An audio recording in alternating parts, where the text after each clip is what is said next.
Hi hello வணக்கம், இது உங்கள் சிவி ஜோன். காலை வணக்கம் டு ஆல். ஸோ இன்றைக்கி பார்த்தீங்கன்னா சூப்பரான தரமான 12வது வாரத்தோட 3வது நாள் காலை வேலை ஓட் நிலவரத்தை நம்ம பார்க்க போகிறோம். இந்த நிலவரமாக இருக்கா இல்லை கலவரமாக மாறி இருக்கான்றதை பார்க்கலாம். அதுக்கு முன்னாடி பார்க்குற எல்லாருமே நம்மளோட சேனலை சப்ஸ்கிரைப் பண்ணிவிட்டு பாருங்கள், லைக் பண்ணுங்கள், கமெண்ட் பண்ணுங்கள், ஷேர் பண்ணுங்கள்.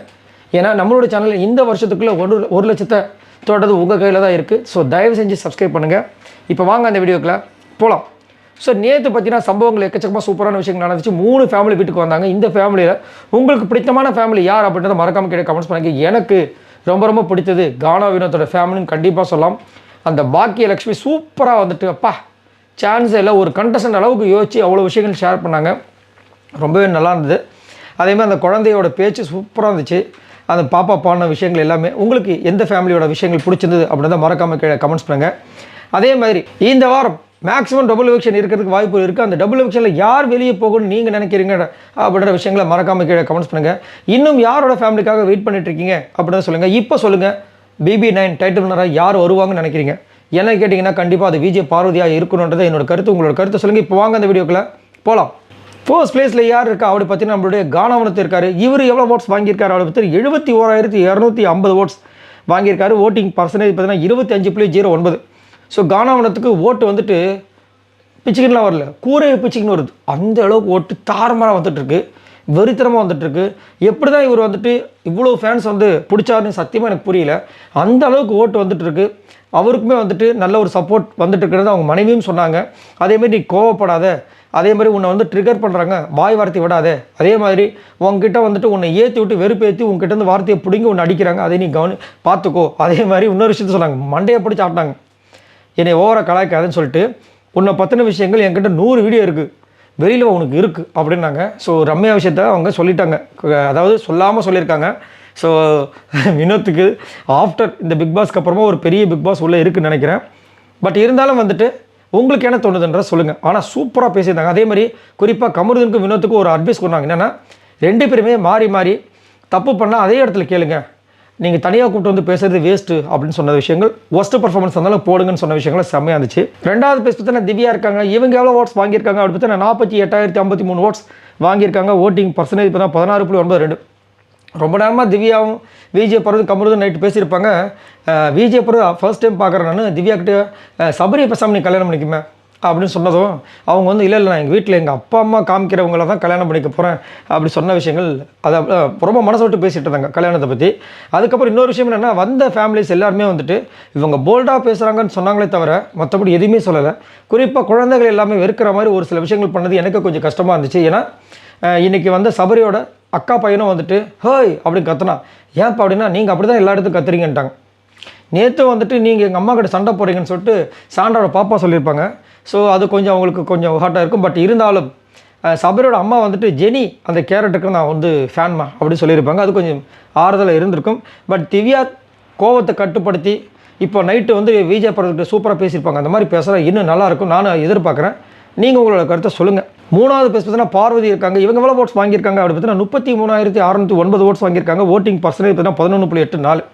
So Vijay Parvathi king maker, அதாவது பிபி சீசன் 9 பொறுத்த வரைக்கும் கிங் மேக்கர் சொல்லலாம், கண்டென்ட் மேக்கர் சொல்லலாம், கண்டென்ட் குயின் சொல்லலாம். எல்லாமே அதாவது இவங்களோட கண்டென்ட் இல்லாமல் பிக் பாஸ் ரிவ்யூவே யாரும் பண்ண முடியாது. ஒன்று ஆதரவாக பண்ணுறவங்களும் இருந்தாலும் சரி, இல்லை ஹேட்டர்ஸ் இருந்தாலும் சரி, எல்லாருக்குமே இந்த விஜய் பார்வதி கண்டென்ட் தேவைப்படுது. இவங்க கண்டென்ட் இல்லைன்னா யாருக்குமே கிடையாது. ஏன்னா மற்றவங்களாம் பார்த்தீங்கன்னா கண்டென்ட் இல்லை அப்படி போனவே ஓடுறாங்க தெரிச்சுக்கிட்டு. இப்போ என்ன பண்ண முடியும்? அவங்கள வச்சுட்டு முதல் பிக் பாஸே வந்துட்டு ஒன்றும் பண்ண முடியாது. நேற்று ஒரு ஃபேஸ் டாஸ்க்குன்னு ஒன்று கொடுக்குறாரு, அதுலேயே வந்துட்டு விஜய் பார்வதி க்ரியேட்டிவாக ஒரு விஷயத்தை பண்ணுறாங்க, அதை கெடுக்கிறதுக்குன்னு வராங்க. அங்கேருந்து அவரே வந்துட்டு மைக் ஆஃப் பண்ணிட்டு தலையில் வச்சுருப்போம், ஐயோ உங்களெல்லாம் வந்து கண்டஸ்டாக வச்சுக்கிறதுக்கு நான் வர்ற பாடு இருக்குது ஐயோ அப்படின்னு வெறும் விஜய் பார்வதி மட்டும் வச்சு நான் பிக் பாஸ் ஓட்டிடலாம் போல கூட நினச்சிருப்பார். அந்த அளவுக்கு ஒன்றுமே இல்லை. விஜய் பார்வதினா ஓடி வந்துடுறாங்க எல்லாரும். அவங்க வந்துட்டு லூப்புன்னு அழகாக சொல்லி ஃப்ரீஸ்ன்னு சொல்லிட்டாரு, அப்போ தண்ணியை ஊற்றிட்டே இருக்குன்னு அர்த்தம். விக்ரம் மேலே அதை கெடுக்கிறதுக்கு வராங்க. கனி வந்து உடனே அந்த பாட்டிலை பிடிங்கி இவங்க மேலே ஊற்றுறதுக்கு. ஸோ ரொம்ப கஷ்டம். 4வது பிளேஸ் பார்த்தீங்கன்னா அரோரா இருக்காங்க. இவங்க எவ்வளோ ஓட்ஸ் வாங்கியிருக்காங்க அப்படி பார்த்தா 23,616 ஓட்ஸ் வாங்கியிருக்காங்க. ஓட்டிங் பர்சன்டேஜ் பார்த்தீங்கன்னா 8.32. ஸோ அரோரா கண்டிப்பாக வந்துட்டு வெளியே போகணும்னு எதிர்பார்க்குற ஒரு பர்சன். ஆனால் ஓட்டு எப்படி வருதுன்னே தெரியல. அரோரா வந்து இருக்காங்க. ஆமாம் அவங்க அவங்களா தான் இருக்காங்க, எல்லாருமே அவங்களா தானே இருக்காங்க, சொல்லிக்க வேண்டியதான். இது வரைக்கும் என்ன கேம் பெருசாக பண்ணியிருக்காங்க கிடையாது, ஒன்றுமே கிடையாது.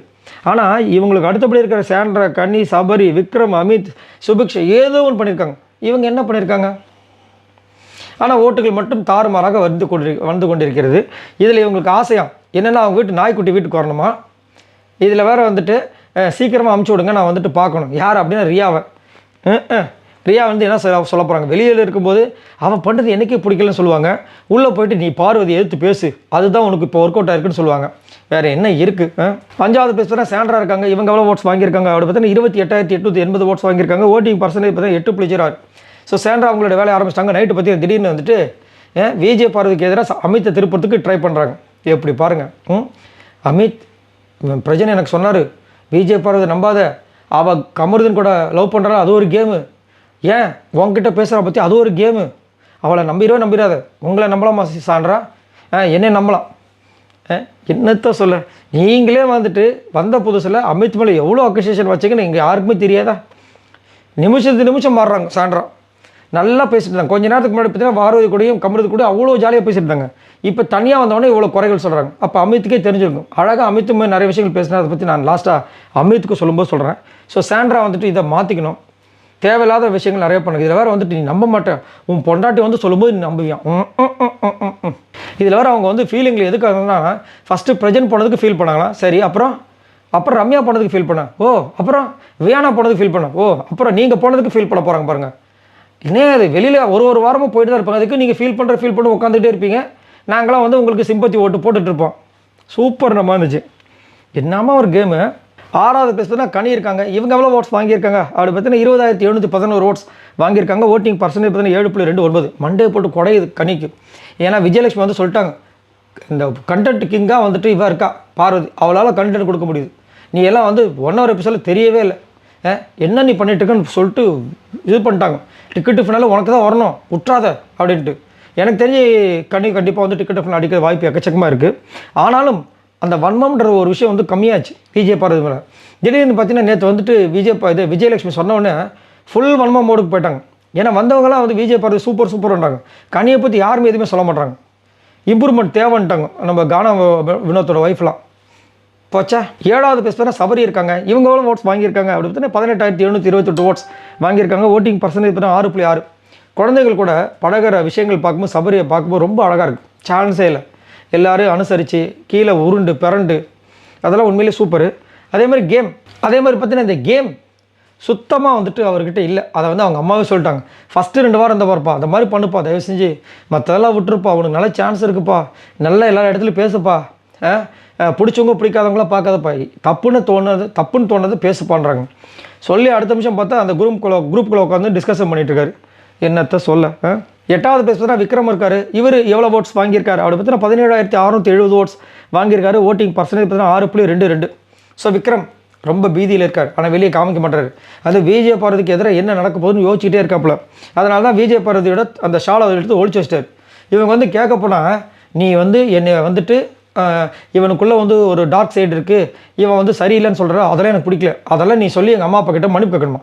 அவங்க எதுக்கு உங்கள் அம்மா அப்பா கிட்ட மன்னிப்பு கேட்கணும்? நீங்கள் நியாயப்படி வந்துட்டு அவங்க அம்மா கிட்ட வந்து மன்னிப்பு கேட்கணும். ஒரு பொண்ணு அடிபட்டு இருக்கும்போது வந்துட்டு மேன் ஹார்ட்லின்னு பேசுனது, அப்படி டான்ஸ் பண்ணதுக்கு அது அவருக்கே தெரியும். இருந்தாலும் அதை சரி கட்டு பண்ணுறோம்.